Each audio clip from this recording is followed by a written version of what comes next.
Dear student, अस्सलाम वालेकुम। उम्मीद है आप खैरियत से होंगे। बेटा जी, एग्ज़ाम्स की गहमा गहमी है। 10th के एग्ज़ाम खैर से ख़त्म हो गए। कल से इंशाल्लाह 9th के एग्ज़ाम हो रहे हैं। मेरी दुआ है अल्लाह ताला आप सब के एग्ज़ाम को आसान करें, आप सब लोग अच्छे नंबरों से पास हों।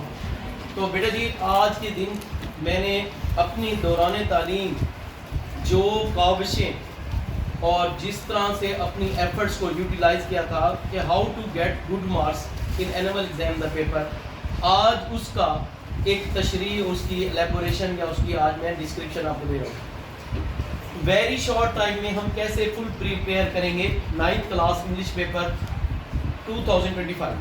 बेटा जी, पहला हम शुरू करते हैं वक्त को ज़ाय किए बगैर। ऑब्जेक्टिव पेपर आपके हाथ में आएगा, उसमें 4 किस्म के सवाल होते हैं। पहला सवाल होता है fill the bubbles with correct use of form of verb. हर टीचर अपनी ज़ात में एक काबिल बंदा है, अपनी ज़ात में एक समंदर है, लेकिन मेरा एक असूल है, मेरी कोशिश ये होती है कि बच्चों को बहुत ही आसान तरीके से और मुख्तसर तरीके से बच्चों को पढ़ाया जाए, बच्चों को आसान लगे, बच्चे कंफ्यूज ना हो कि ये चीज़ बड़ी मुश्किल है, कैसे मैं करूँगा, कैसे। पढ़ना चाहें तो आप लोग यानी कि क्या 1 घंटे की ये या आधे घंटे की जो वीडियो है इसको देख लें, तो इंशाल्लाह आप यानी कि 75/75 इंग्लिश में भी नंबर ले सकते हैं। 4 फॉर्में, 4 उसूल, 5 नंबर आपकी पॉकेट में। पहली फॉर्म के क्या असूल हैं? Use of first form of verb. पहली फॉर्म का इस्तेमाल कहाँ पर किया जाता है? अब ये चंद एक निशानियाँ बताऊंगा जो बड़ी आसान है। नंबर 1, फिक्रे में अगर कहीं भी ये लफ्ज़ आ जाए, एवरीडे, डेली, ऑफन, ऑलवेज, ठीक है, और ये इस किस्म के लफ्ज़ आ गए तो ये फिक्रा जो होता है पहली फॉर्म का होता है। अगर सब्जेक्ट जो है फाइल थर्ड पर्सन सिंगुलर हो तो उसके साथ एस या इसका इजाफा भी करते हैं। मसलन she often dash to school in time. और आपके ऑप्शन है, ए ऑप्शन है कम, बी ऑप्शन है केम, सी ऑप्शन है कम्स और डी ऑप्शन है कमिंग। तो अब देखें आपके पास निशानी आ गई, फिक्रे में क्या आ गया, ऑफन आ गया, और ही शीट या वाहिद नाम हो उसके साथ एस या इसका इजाफे वाला, पहले तो पहले फॉर्म वाला ऑप्शन चुनेंगे या एस के इजाफे वाला, तो ये C option is the right option होगा। आप बबल जो है सी ऑप्शन का बबल को सही फिल करोगे। इनमें से कोई भी लफ्ज़ आ जाए तो पहली फॉर्म का होता है। नंबर 2, अच्छा, फिक्रे में ये वाले हेल्पिंग वर्ब आ जाए, यानी लफ्ज़ आ जाए, लेट आ जाए फिक्रे में, विल आ जाए खाली जगह से पहले, शैल आ जाए, मे आ जाए, माइट आ जाए, कैन आ जाए, कुड आ जाए, डू आ जाए, डिड आ जाए, ठीक है जी, आई समझ। तो इसी तरह से ये इस किस्म के लफ्ज़ आ रहे हैं तो उसमें आपने क्या करना है, पहली फॉर्म देखें, you will dash me in the paper. अब ऑप्शन है इसके एक हेल्प, बी ऑप्शन है HELPS, सी ऑप्शन है HELPD हेल्प, डी ऑप्शन है हेल्पिंग। तो आप कौन सा ऑप्शन चुनोगे? ये वाला, हाँ ए वाला। खाली जगह से पहले बी या शैल आ जाए पहली फॉर्म, अगर यहाँ पर होता ही शीट या वाहिद नाम तो हम एस या इसका इजाफे वाला चुनते। नंबर 3, आदत या मामूल, ये आ जाए उनमें भी पहली फॉर्म। आदत क्या होती है? जो बंदा किए वो काम के बगैर रह नहीं सकता। मसलन एक आदमी सिगरेट पीता है, ये उसकी आदत है। एक आदमी झूठ बोलता है, ये उसकी आदत है। एक आदमी सच बोलता है, ये उसकी क्या है, आदत है, ठीक है। एक आदमी गाड़ी चलाता है, टैक्सी ड्राइवर है, वो उसकी आदत है। फर्स्ट करें, ये है ही डैश, और ऑप्शन है आपके पास स्मोक, ठीक है, बी ऑप्शन है स्मोक्स, सी ऑप्शन है स्मोक और डी ऑप्शन है स्मोकिंग। तो यहाँ पर आपने राइट ऑप्शन जो बताना है वो क्या होगा, स्मोक्स, क्योंकि ये उसकी आदत है सिगरेट पीना, और दूसरी बात थर्ड पर्सन सिंगुलर है, उसके साथ एस या इसका इजाफा करेंगे, ठीक है। इस तरह मामूल क्या होता है? जो पूरी दुनिया में एक ही काम होता है। मसलन जो है सूरज जो है मशरिक से निकलता है, मगरिब में गुरूब होता है, ठीक है। ज़मीन जो है सूरज की गर्दिश करती है, चांद ज़मीन के गिर्द करता है, जितने भी कहानियों के मॉरल्स हैं उनमें तमाम में पहली फॉर्म लगती है। मसलन ये मामूल वाले देखें, ठीक है, all that glitters dash not gold, option है इसके इज, बी ऑप्शन है वाज, सी ऑप्शन है बीइंग और डी ऑप्शन है बीइंग। तो इसका राइट ऑप्शन क्या है? पहली फॉर्म वाला इज, क्योंकि ये कहानी का मॉरल है और मामूल है कि हर चमकती हुई चीज़ सोना नहीं है। इसके बाद conditional sentence type 1, conditional sentences type 1। सबसे पहले आपको पता होना चाहिए कंडीशनल सेंटेंस ये होते क्या हैं, इन्हें उर्दू में कहते हैं शर्तिया जुमले। शर्तिया जुमले क्या होते हैं? हम लोग यानी कि आपस में किसी बात पर, किसी यानी कि चीज़ पर शर्त लगाते हैं। जब शर्त लगाते हैं तो उसका इनाम भी रखा जाता है, जज़ा भी होती है। तो शर्तिया जुमले आमतौर पर दो हिस्सों पर मुश्तमिल होते हैं और वो इफ वाले लफ्ज़ से शुरू होते हैं, ठीक है। अगर शर्त वाला हिस्सा, अगर शर्त वाला हिस्सा फेल हाल में हो तो जज़ा वाला हिस्सा सादा फेल मुस्तकबिल में होता है। अब इसी हिसाब से अगर फिक्र आ जाए तो उसकी खाली जगह को कैसे आप बबल्स फिल करोगे? If he comes here I dash him. अब देखें इफ वाला हिस्सा खिलाता है इंशा नहीं होती, ये होता है शर्त वाला हिस्सा। डेफिनेटली इफ वाला हिस्सा शर्त वाला हिस्सा है, तो दूसरा हिस्सा क्या होता है? जज़ा वाला। जज़ा का मतलब होता है इनाम। अब देखिए मैंने क्या लिखा है, शर्त वाला हिस्सा फेल हाल में है तो आगे वाला हिस्सा फेल मुस्तकबिल में होगा, यानी विल शैल साथ क्या लगाएंगे? पहली फॉर्म। तो ये देखें will help him, shall help, C option help और डी ऑप्शन हेल्प। तो आप देखें इसके लिए राइट ऑप्शन क्या होगा? आई बी, इसके साथ क्या लगता है? शैल। आई और बी के साथ विल भी लग सकता है अगर वो लाजमी दे। अब देखिए मतलब कि अगर वो यहाँ पर आता है तो मैं उसकी मदद करूँगा, तो क्या होगा? शैल हेल्प। अगर वो कहता है आई डेफिनेटली, तो फिर आप क्या लगाओगे? Will help. आई बी के साथ लाजमी के लिए विल लगता है। अगर यूं खाली जगह बन के if he dash art he will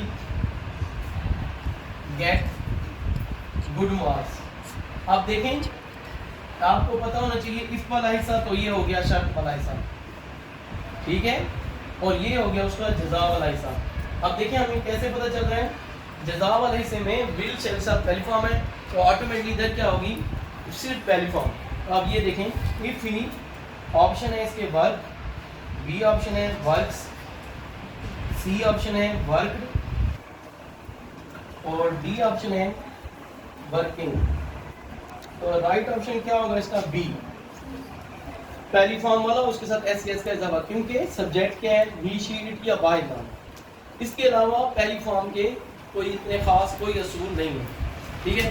अब यही असूल आप लोग देख लें, ये जो 5-6 बताए हैं यही अगर देख लें इतना मुश्किल नहीं है तो ये हो जाएंगे। ये हो गया पहली फॉर्म के असूल। अब हम शुरू करते हैं सेकंड फॉर्म के असूल।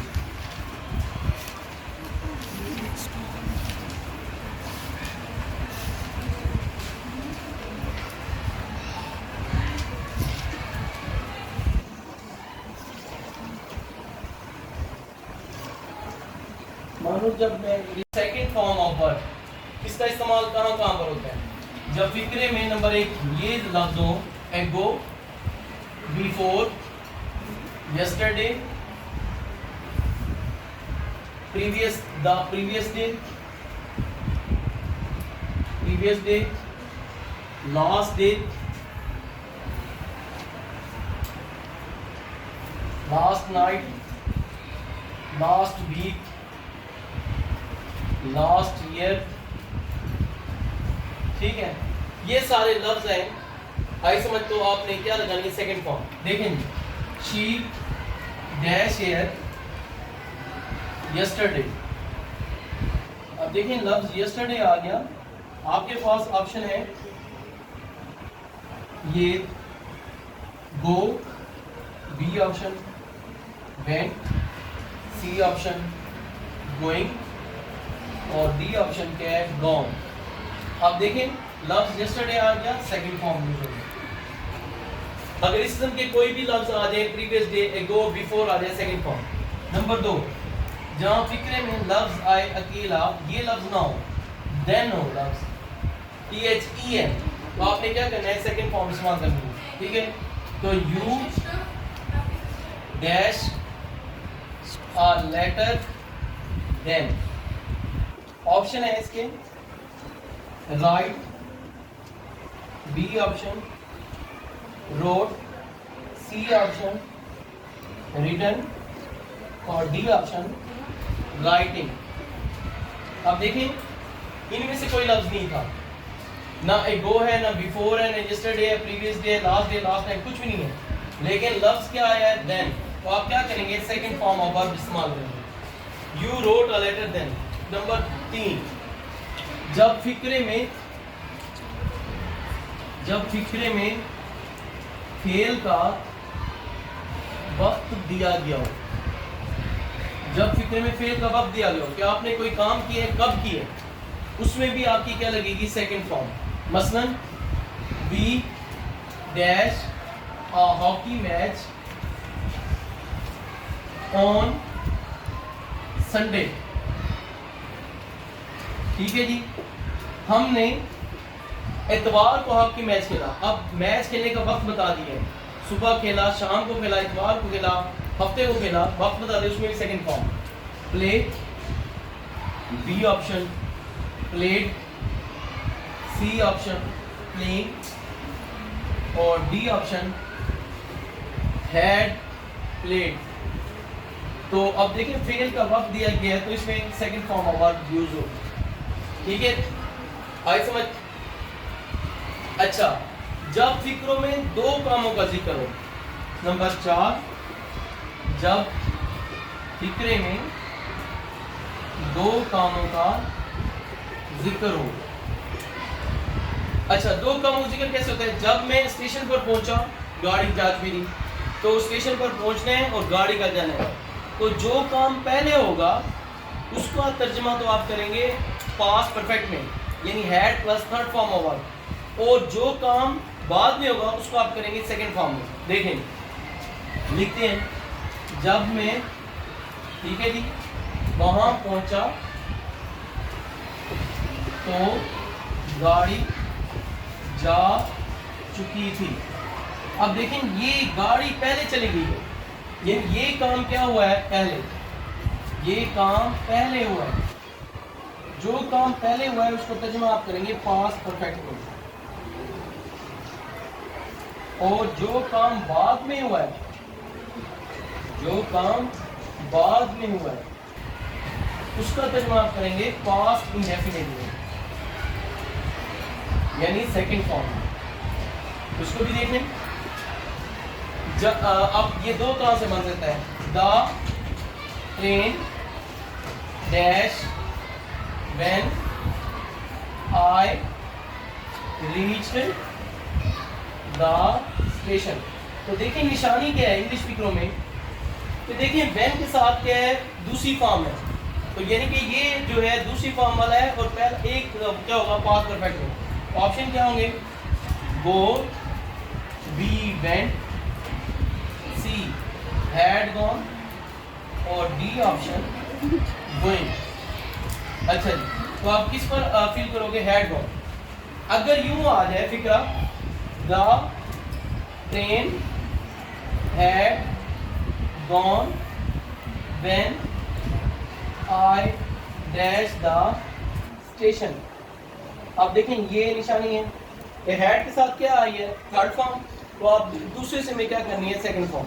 अब इसके ऑप्शन ये हो जाएंगे reach, B option reached, C option reaching, तो राइट ऑप्शन क्या होगा? रीच। तो ये भी, ये सारे असूल जो हैं सेकंड फॉर्म के हैं, इसके अलावा और कोई सेकंड फॉर्म के असूल नहीं। अब देखें कितनी आसान है, इनको आप देख लें। अगर जिन बच्चों को पता है क्या अभी भी याद नहीं होते इस वीडियो को मैं अपने स्टेटस पर लगा दूंगा, ग्रुप में शेयर कर दूंगा, बार बार देखें। और ये इसमें आपकी कन्फर्म है, आपके पास कोई टेंशन लेने की जरूरत नहीं है, इनको बस समझ के आते हैं 5 नंबर आपकी कॉपी। अब मैं ज़रा स्पीड ज़रा ज़्यादा रखूँगा, आपने तवज्जो देखना।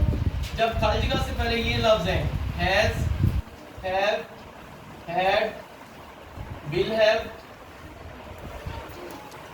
शैल हैव, तो आपने पकड़ के तीसरी फॉर्म लगा देंगे। ठीक है, ये देखें आई हैव, ठीक है। अच्छा, दिस लेसन, अब ये देखें ब्रैकेट में है लर्न, LEARN, अच्छा जी LEARNS, सी ऑप्शन है LEARNT, तो आपने डायरेक्ट सी ऑप्शन लगा देना है, क्योंकि खाली जगह से पहले क्या आया है, इस तरह हैज और हैड और विल हैव शैल हैव हो, तो आपने क्या लगाने है तीसरी बार। अब सवाल ये पैदा होता है कि इनमें से कोई भी नहीं है, कोई क्लू नहीं है, ना हैज है, ना हैव है, ना हैड है, ना विल हैव है, ना शैल हैव है, फिर क्या करेंगे? ये लफ्ज नहीं है, और लफ्ज यूं आया है जस्ट या जस्ट नाउ, तो आपने क्या करना है, सिर्फ और सिर्फ हैज या हैव के साथ थर्ड फॉर्म लगानी है। ठीक है, यानी ये कहीं भी लफ्ज नहीं है ये वाले। अगर ये वाले हेल्पिंग वर्ब हैं खाली जगह से पहले, फिर तो कोई इशू है, सिर्फ third form. Has, have, had, will have, shall have कुछ भी नहीं है, सिर्फ ये लफ्ज हैं जस्ट या जस्ट नाउ। आपने हैज के साथ लगाना है, क्या लगाना है, third form, you dash me just now. अब ऑप्शन है इसके help, B option second form helped, C option has helped, और डी ऑप्शन है जी हैव हेल्प्ड। तो कौन सा राइट ऑप्शन होगा, हैव हेल्प्ड, क्योंकि आई वी यू दे के साथ हैव रखते हैं। इस तरह जस्ट, अगर ये लफ्ज ना हो हेल्पिंग वर्ब और ये लफ्ज है just then, just then, then कौन सा, THEN वाला, AN वाला नहीं, तो फिर आपने क्या करना है, had plus third form of verb लगाना है। इसी को अगर देख लें हम लोग, अब फिक्रा you dash me just then होता, तो हम यहाँ पर ऑप्शन चुनते हैं हैज, हैव, हैड वाला नहीं, हैड के साथ थर्ड फॉर्म होगा। अच्छा, फिर अगर ये लफ्ज आ जाए by now, by the day, by the next day, by the next day, अच्छा by the next morning, by the next year, फिर आप क्या करोगे, फिर आप करोगे विल हैव या शैल हैव के साथ थर्ड फॉर्म ऑफ वर्ब। ये तीसरी फॉर्म क्या होगी। अच्छा, अब एक अभी आपको पढ़ाया था कंडीशनल सेंटेंस टाइप 1, अब पढ़ा रहा हूं कंडीशनल सेंटेंस टाइप 2।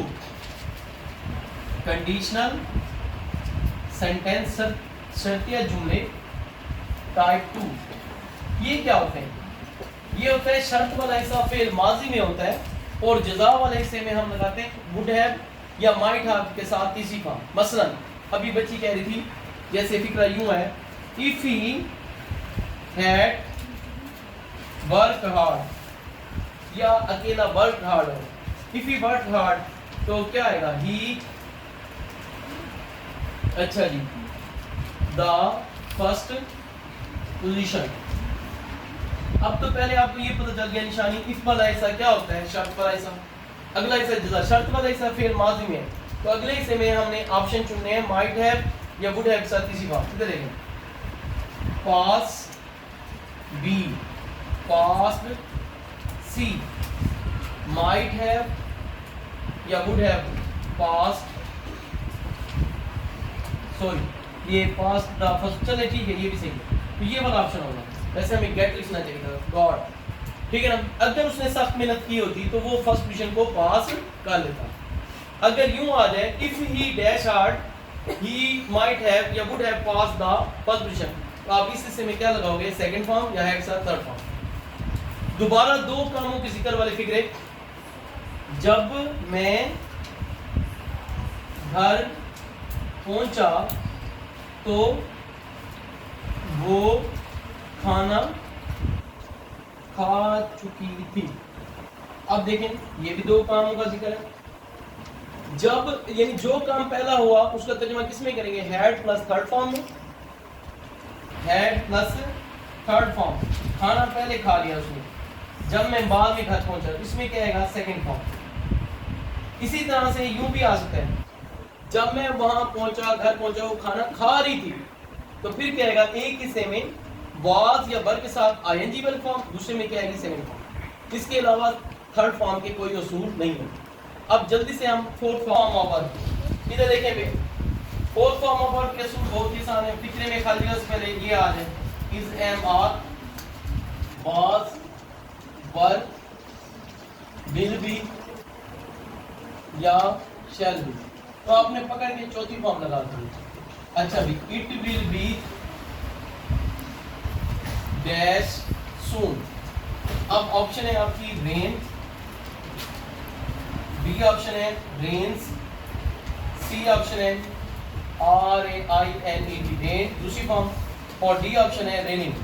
तो आप क्या करोगे, रेनिंग वाला ऑप्शन लगाओगे, क्योंकि खाली से पहले क्या आ गया है, विल बी, यानी चौथी फॉर्म वाला ऑप्शन लगाओगे। अब ये वाला ऑप्शन नहीं है, अब क्या करें, अब हमें कैसे पता चला कहाँ जो इज़ाम के साथ चौथी फॉर्म लगानी है, कहाँ वाज के साथ चौथी फॉर्म लगानी है, और कहाँ विल बी शैल बी के साथ चौथी फॉर्म लगानी है। बेटा सवाल करो। Use of fourth form of verb ये हो गए कि जब ये वाले लफ्ज नहीं होंगे, ये वाले लफ्ज आ जाए, एट प्रेजेंट, दीज डेज, या आ जाए नाउ, ये तीन लफ्ज आ जाए, तो आप लोगों ने क्या लगाना है, प्रेजेंट कंटीन्यूअस टेंस यूज करना है, यानी इज, एम, आर के साथ क्या, इन फॉर्म ऑफ वर्ब, चौथी फॉर्म। अच्छा जी, अब अगर फिक्रे में ये लफ्ज आ जाए, at that time, at that time, those days, और अकेला लफ्ज आ जाए देन, THEN, तो आपने क्या करना है, पास्ट कंटीन्यूअस टेंस यूज करना है, यानी वाज या वर के साथ इन फॉर्म ऑफ वर्ब ये यूज करना है। अच्छा, इसके बाद bye the next day, by the next month ये आ जाए, तो आपने विल बी शैल बी के साथ चौथी फॉर्म यूज करनी है। फिक्रे में ये लफ्ज आ जाए, सिंस या फॉर, तो आपने ये करना है, ये बीन वाले होते हैं, यानी आपने क्या करना है, हैज बीन, हैव बीन या had been, will have been, shall have been के साथ इन फॉर्म ऑफ वर्ब ये यूज करनी है। अगर कोई भी बच्ची मैं घंटे देता हूँ क्योंकि ये वाले यानी कि ये सारे उसूल कर लेती है, तो उसके 5 नंबर पक्के। इसके बाद हम दूसरे पर आते हैं। दूसरा सवाल ये होता है कि आपने क्या करना है, इस लफ्ज, सही लफ्ज के वो 4 लफ्ज लिखे होंगे डिफरेंट, उनके आपने सही वो स्पेलिंग वाला लफ्ज चुनना है, ठीक है। वो अपने हर चैप्टर के एंड में ग्लॉसरी होगी, वो याद कर लेंगे। इसके बाद अगला सवाल है, वो एक पूरा फिक्र होगा, एक लफ्ज़ को अंडरलाइन किया होगा, उसके हम मायने वाला लफ्ज़ सिनोनियम जिसे कहते हैं, या उसका सिंगल मीनिंग वाला वो करेंगे। और चौथा लफ्ज़ होता है, लफ्ज़ अंडरलाइन किया होगा, वो ग्रामर के लिहाज से क्या है, आया वो नाउन है तो कलेक्टिव नाउन है, कौन सा नाउन है, जीरन है, पार्टिसिपल है, आई समझ, या वो फ्रेज है, ठीक है जी, आई समझ। तो ये चीज़ें आपकी आ जाएंगी किस में, ये ऑब्जेक्टिव में। अब जल्दी से पहले हम सब्जेक्टिव को उसको